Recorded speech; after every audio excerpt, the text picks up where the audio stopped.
Assalamualaikum warahmatullahi wabarakatuh. Yang terhormat Bapak Agung Riyadi, selaku dosen pengampu dari mata kuliah ICT Literasi kelas MJ 120. Izin memperkenalkan diri, kami dari kelompok 8.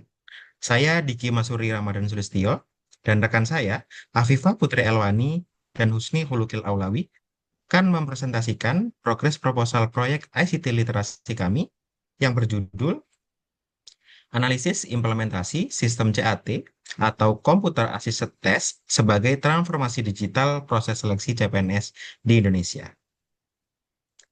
Sebelumnya, kami akan menjelaskan latar belakang dari penelitian kami. Kami sadar bahwa perkembangan teknologi mendorong pemerintah melakukan transformasi digital dalam berbagai sektor, termasuk dalam proses seleksi CPNS.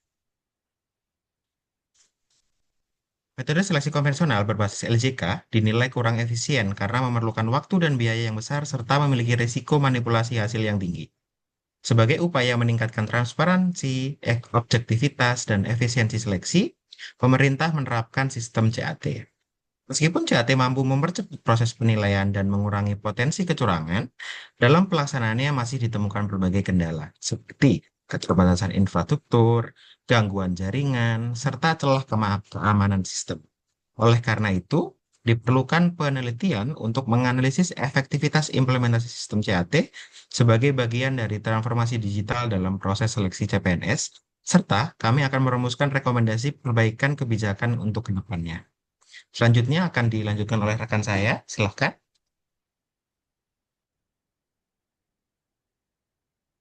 Nah, di sini ditampilkan jadwal dan proses penelitian yang telah disusun. Hingga saat ini, penelitian kami telah berjalan sesuai dengan rencana dan telah mencapai tahap ketiga.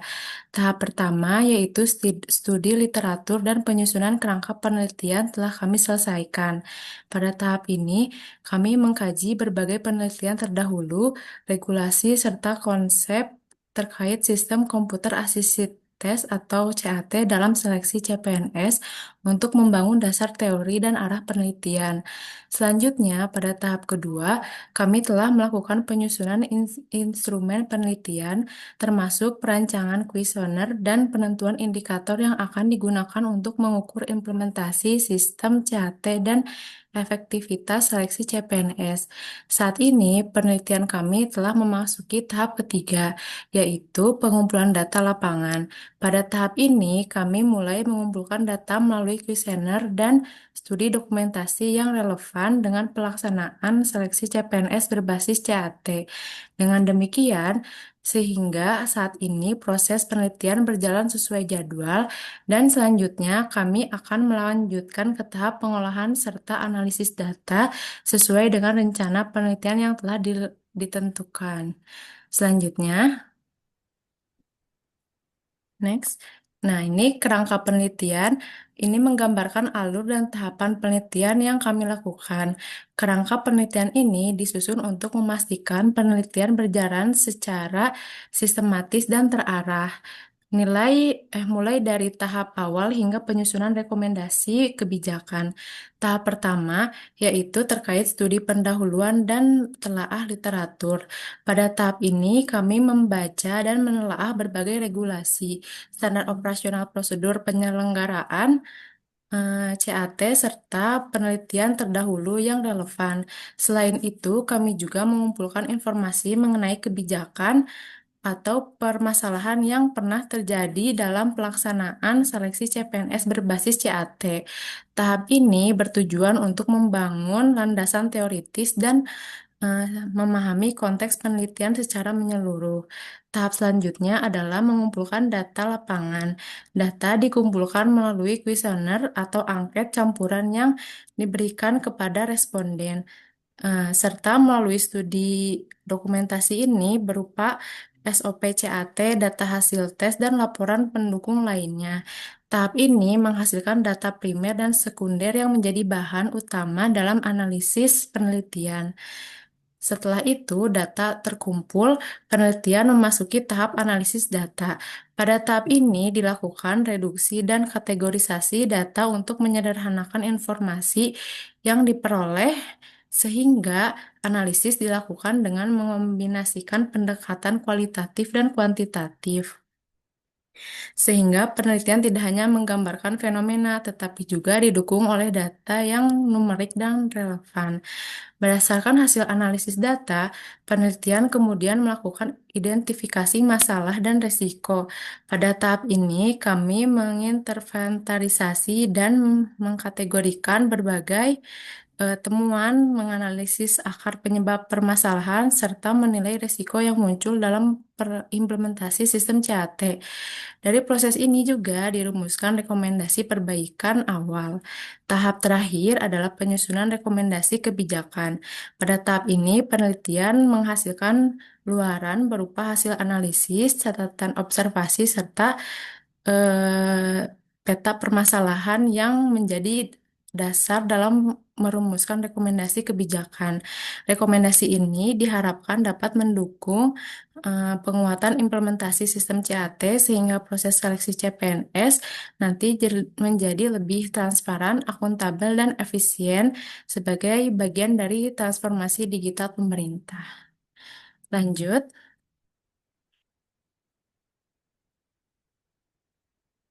Nah, ini terkait studi literatur. Pada bagian studi literatur, penelitian ini mengkaji beberapa penelitian terdahulu yang relevan dengan topik implementasi sistem CAT dalam proses seleksi CPNS. Studi literatur ini bertujuan untuk memberikan gambaran mengenai hasil-hasil penelitian sebelumnya sekaligus menjadi dasar pembanding bagi penelitian yang akan kami lakukan. Penelitian pertama yaitu oleh Anggita Yani pada tahun 2025 meneliti tentang implementasi sistem CAT pada seleksi CPNS di BKN Regional 10. Hasil penelitiannya menunjukkan bahwa sistem CAT telah berperan sebagai inovasi transparansi dalam proses seleksi. Namun demikian, pelaksanaannya masih menghadapi kendala, terutama pada aspek sumber daya manusia dan infrastruktur, seperti keterbatasan SDM, sarana pendukung yang belum merata, serta gangguan teknis. Temuan ini menunjukkan bahwa keberhasilan CAT tidak hanya eh, bergantung pada sistem, tetapi juga pada kesiapan pelaksana dan fasilitas pendukung. Yang kedua, yaitu penelitian dari Maharani tahun 2024 yang dilakukan di UPT BKN Padang. Maharani menyoroti efektivitas penggunaan sistem CAT dalam penerimaan PNS. Penelitian ini menyimpulkan bahwa CAT mampu meningkatkan transparansi dan efisiensi seleksi, baik dari segi waktu maupun proses penilaian. Dibandingkan metode konvensional, CAT dinilai lebih objektif karena hasil tes dapat diketahui secara langsung dan mengurangi potensi kecurangan. Penelitian ketiga yaitu oleh Nandita tahun 2024 mengkaji tentang efektivitas CAT dari perspektif ASN di kantor Gubernur Sumatera Barat. Hasil penelitian menunjukkan bahwa penerapan CAT berdampak positif terhadap kualitas sumber daya manusia karena proses seleksi menjadi lebih objektif dan akuntabel. Selain itu, sistem CAT juga memudahkan analisis hasil seleksi yang dapat digunakan sebagai dasar perencanaan pengembangan SDN ke depannya. Sementara itu, penelitian Kogoya tahun 2023 di Provinsi Papua menunjukkan hasil yang berbeda. Implementasi CAT dinilai belum optimal akibat keterbatasan jaringan, internet, dan infrastruktur teknologi, terutama di daerah terpencil. Penelitian ini menegaskan bahwa pemerataan akses teknologi menjadi faktor penting agar penerapan CAT dapat berjalan efektif dan adil di seluruh wilayah. Terakhir, ada penelitian dari Albariu tahun 2022 di Kota Bau-Bau menyimpulkan bahwa penerapan sistem CAT telah berjalan efektif, namun tingkat efisiensinya masih relatif rendah. Hal ini disebabkan oleh keterbatasan anggaran dan kurangnya sumber daya manusia yang kompeten dalam mendukung pelaksanaan CAT secara optimal. Sehingga berdasarkan studi literatur ini, eh, Dapat disimpulkan bahwa sistem CAT secara umum memberikan kontribusi positif dalam meningkatkan transparansi, objektivitas, dan kualitas seleksi CPNS. Namun, masih terdapat berbagai tantangan, khususnya pada aspek infrastruktur, sumber daya manusia, dan efisiensi pelaksanaan. Oleh karena itu, penelitian ini dilakukan untuk melengkapi kajian sebelumnya dengan fokus pada analisis implementasi CAT sebagai bagian dari transformasi digital proses seleksi CPNS di Indonesia. Next.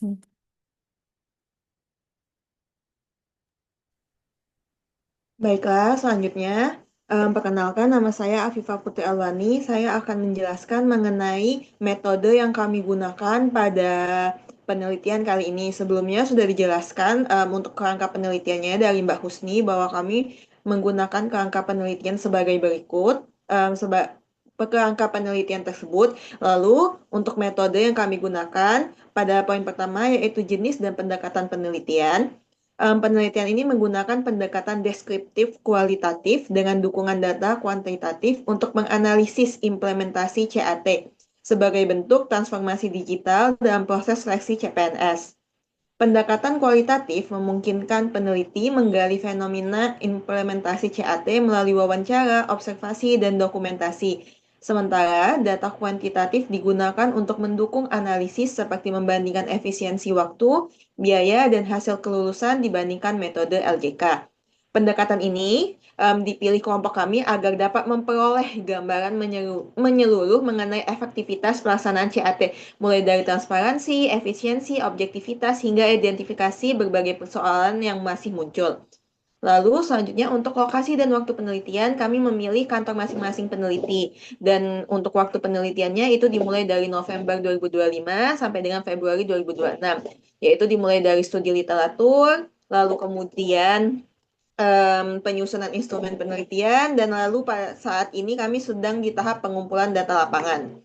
Nah, untuk studi literatur dan analisis kebijakan, studi literatur adalah tahap awal penelitian yang dilakukan melalui telaah mendalam terhadap penelitian terdahulu mengenai efektivitas sistem CAT dan evaluasi penyelenggaraan seleksi serta kendala yang kerap terjadi. Seperti yang dijelaskan sebelumnya, bahwa pada studi literatur dapat kita lihat bahwa terdapat berbagai kendala ya, seperti yang disebutkan dari peneliti Anggita Yani, yaitu ada kendala dari kendala SDM dan infrastruktur, lalu juga ada kendala dari transparansi dan efisiensi, kemudian kualitas SDM, dan kendala jaringan yang terbatas, serta efektivitas dan efisiensinya masih rendah untuk di kota Bau-Bau. Selanjutnya, next.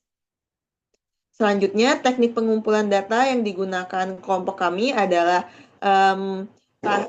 pengumpulan informasi faktual mengenai efektivitas pelaksanaan CAT, tentang tantangan yang ada di lapangan, dan persepsi pemangku kepentingan terkait kualitas penyelenggaraan. Adapun variabel yang kami gunakan, ada dua variabel, yaitu variabel independen, implementasi sistem komputer assisted test atau CAT, lalu ada juga variabel dependent, yaitu efektivitas proses seleksi CPNS.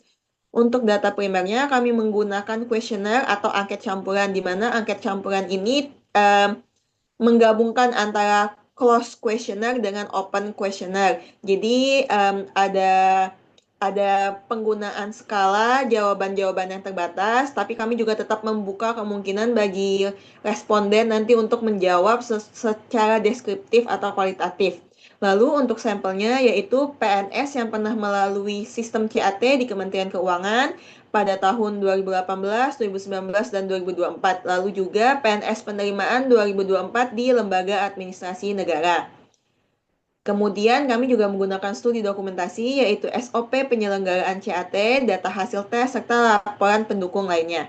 Lalu, next.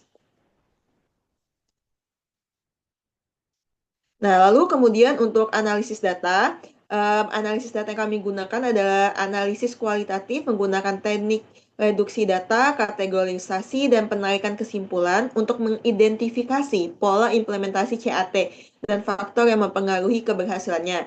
Lalu, kami juga menggunakan gabungan dengan analisis kuantitatif sederhana yang digunakan untuk membaca data statistik, hasil seleksi, rentang waktu pengumuman, serta efektivitas biaya dibandingkan dengan metode LJK.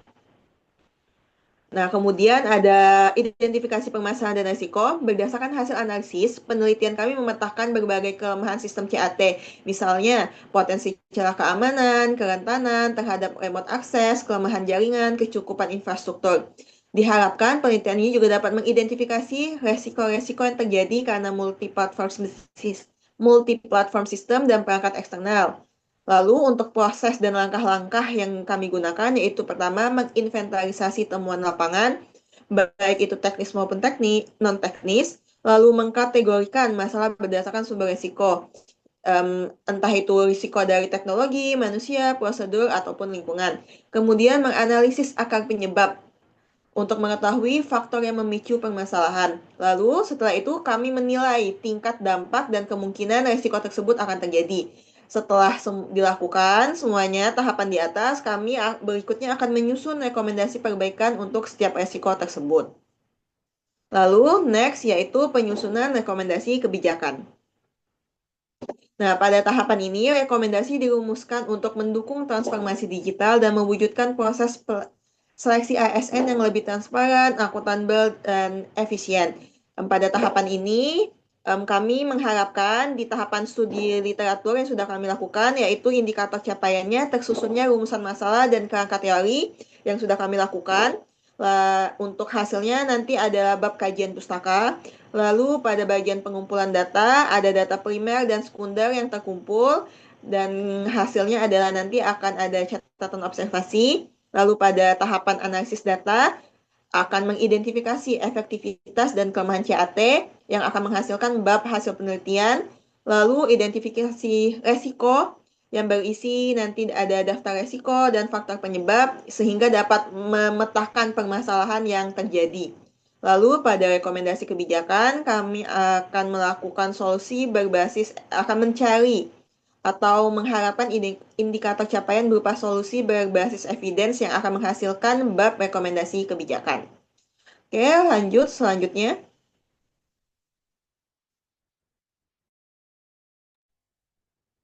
Selanjutnya, terkait dengan pengumpulan data lapangan, terkait dengan progres pengumpulan data lapangan, kami juga telah mengumpulkan regulasi dan SOP yang akan kita review atau kita himpun untuk sebagai bahan dasar dari rekomendasi kebijakan yang akan kami sampaikan. Contohnya, seperti dengan Peraturan BKN Nomor 5 Tahun 2024 tentang prosedur penyelenggaraan seleksi metode CAT, kemudian peraturan sebelumnya, Peraturan BKN Nomor 2 Tahun 2021, kami juga akan mereview surat edaran Kepala BKN tentang prosedur penyelenggaraan CAT di tengah protokol kesehatan pencegahan COVID 2019 yang lalu. Selain itu, kami juga telah menyusun kuesioner dan angket. Berikut adalah beberapa pertanyaannya yang telah kami susun dan akan kami sebarkan ke rencana sampel yang telah kami jelaskan tadi. Kemudian, yang terakhir adalah data lapangan atau data lainnya. Jadi kami telah menghimpun juga beberapa kecurangan atau beberapa praktik praktik praktik praktik praktik yang tidak benar terkait dengan pelaksanaan SKD CPNS ini. Nah, nantinya terkait dengan praktik-praktik kecurangan ini nanti kami akan mencoba menjelaskan atau merumuskan rekomendasi kebijakan untuk mengatasi hal-hal tersebut dan insya Allah tidak akan bagaimana kejadian ini tidak terulang di kemudian hari. Sekian dari presentasi yang telah kami sampaikan. Eh, Kurang lebihnya mohon maaf. Kami mengucapkan wabillahi taufiq wal hidayah. Wassalamualaikum warahmatullahi wabarakatuh.